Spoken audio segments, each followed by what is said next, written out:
नमस्कार। आइए पाठ संख्या 10 की बात करते हैं। आजीविका निर्णय का ही चैप्टर चल रहा है।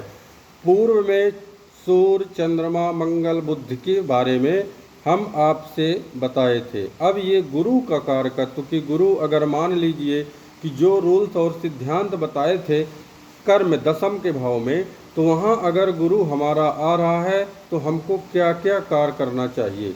आप लोगों का एक प्रश्न और आया था, सर उदाहरण के बतौर पे कोई आप पत्रिका लगा के बताइए।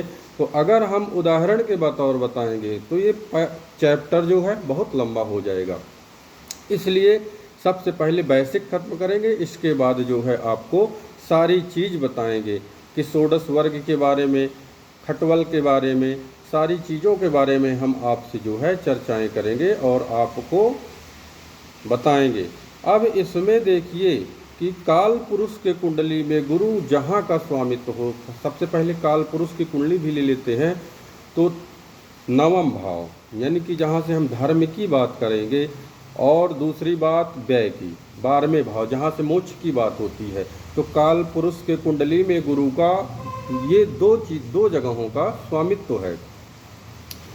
अब इसमें गुरु जो होता है तो सबसे पहले जिन जिन चीज़ों का कारक हो वो आप याद कर लीजिए।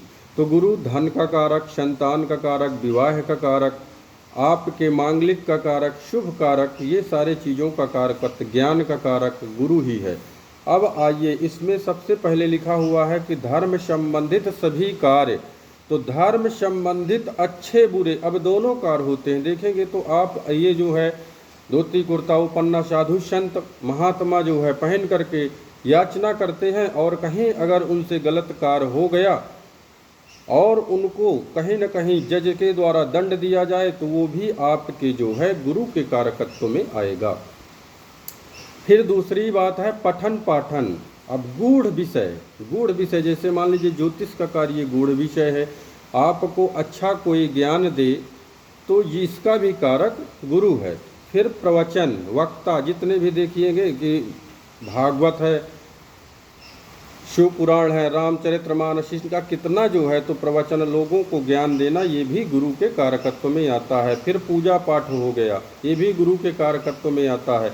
फिर वेदांग का क्या है कि ज्योतिष का एक वेद ऐसा है कि जब तक ज्योतिष वेद नहीं जानेंगे तब तक हम आपको कुछ चीज़ें नहीं बता सकते। हाँ, इसमें बुद्ध का जरूर रोल रहता है, इसलिए कि वो गणित विज्ञान का जो है कारक है, तो बिना गणित की ज्योतिष नहीं होगी, तो उसको भी लिया जाएगा।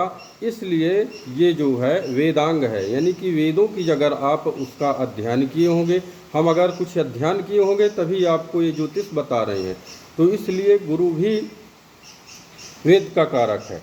फिर देवालय, धर्मशाला, आश्रम। अब इसमें देखिए कि कितने बड़े बड़े ट्रस्ट चले हुए हैं, इसमें कितनी बड़ी संस्थाएं चली हैं, चेयरमैन होते हैं, तो इसका भी कारक गुरु ही होता है। फिर हो गया गौशाला का प्रबंधन, यानी कि देखिए अगर आपकी कंपनी में कोई बड़ी भारी डेयरी है, उसमें आप मैनेजर हो जाएं, प्रबंधक हो जाएं, यानी संरक्षक करना, ये भी गुरु के कारकत्व में। गौ की रक्षा करना, गौ की सेवा करना, ये गुरु के कारकत्व में आता है। फिर है वित्त प्रबंधक। अब वित्त यानी कि धन का जो है कोषालय आपके अंडर में हो, वो भी जो है गुरु के कारकत्व में आता है। इसीलिए कहते हैं कि रोकड़ा अधिकारी बैंक में देखेंगे तो ठीक है, आदान प्रदान करता है, लेकिन जो वित्तीय व्यवस्था रखता है वो भी गुरु का ही कारक है। उच्च शिक्षण।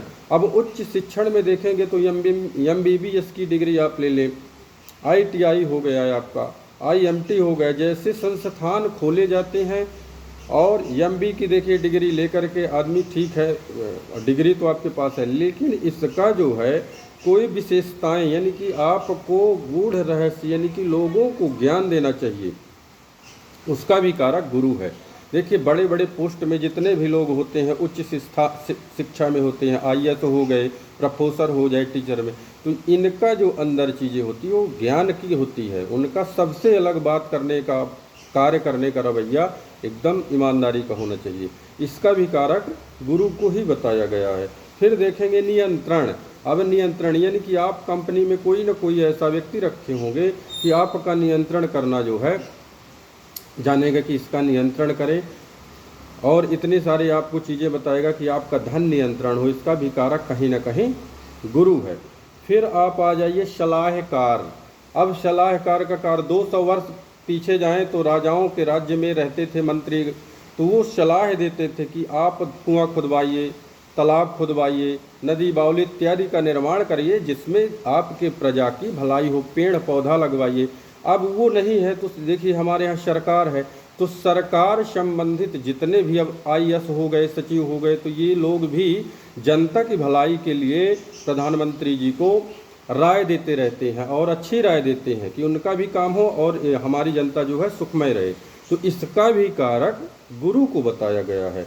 अब इसमें बताया गया है देखिए कि नीतिकार, नीतिकार के लिए भी बताया गया है कि नीतिकार का जो कार्य होगा वो भी गुरु के कारकत्व में आएगा, अच्छी सलाह देने के लिए। फिर हो गया दर्शन, साहित्य, धर्मशास्त्र, चिकित्सक। अब इसमें देखिए चिकित्सक यानी कि हॉस्पिटल भी आ गया। ये अगर गुरु के कारकत्व के कार्य हैं तो इसमें हॉस्पिटल संस्थाएं आ गई कि जितने भी कार्य होंगे तो इसमें गुरु को भी देखा जाएगा, क्योंकि वहाँ भी तो पैसा ही चलता है, वहाँ भी कोई ना कोई अकाउंटेंट बैठा होगा, तो ये गुरु के कारकत्व में आती है। ज्योतिष मठ, अब ज्योतिष मठ में देखिए, अब सबसे पहले एक चीज़ और बता दें कि पहले तो धन भूमि जमीन में ही लोग कोर्ट कचहरी करते थे, लेकिन अब देखेंगे तो हमारे पद के लिए, शंकराचार्य के पद के लिए भी लोग मुकदमा कायम कर देते हैं। अभी देखेंगे तो स्वरूपानंद जी जो है, एक मठ है, दूसरे के लिए वो कोर्ट में किए हुए हैं केस। तो ये जो है मठाधीश का कारक भी जो है गुरु को बताया गया है। फिर बताया गया है सोनी, यानी सोने का कार्य हो गया, पीले वस्तुओं का कार्य हो गया, आदि जितने भी कार्य हैं ये सब गुरु के कारकत्व में आते हैं। अब इसमें जो है आपको 11वें पाठ में शुक्र के कारकत्व के बारे में बताया जाएगा। और आप इसको अगर क्रम से देखेंगे, देखिए क्या है कि बड़ी वीडियोस कोई देखता नहीं है, उसको डिलीट मारता है, और जो विद्वान लोग होते हैं तो इस चीज़ के लिए खोज करते रहते हैं कि हमको क्या क्या चीज़ प्राप्त हो जाए। तो आप लोगों को पढ़ना चाहिए और इस चैनल को जो है टेक ऑफ एस्ट्रो को सब्सक्राइब करना चाहिए और बहुत लोगों का जो है लाभ आप लोग दिलवा सकते हैं। ये सारी चीज़ें गुरु के कारकत्व में है। तो जब आप 2 से 4 लोगों को बताएंगे, जानकारी देंगे, तो उनका भी कल्याण होगा। तो ये भी गुरु के कारक में आता है। तो ऐसे कार्य आप करिए कि लोगों का लाभ मिले। नमस्कार।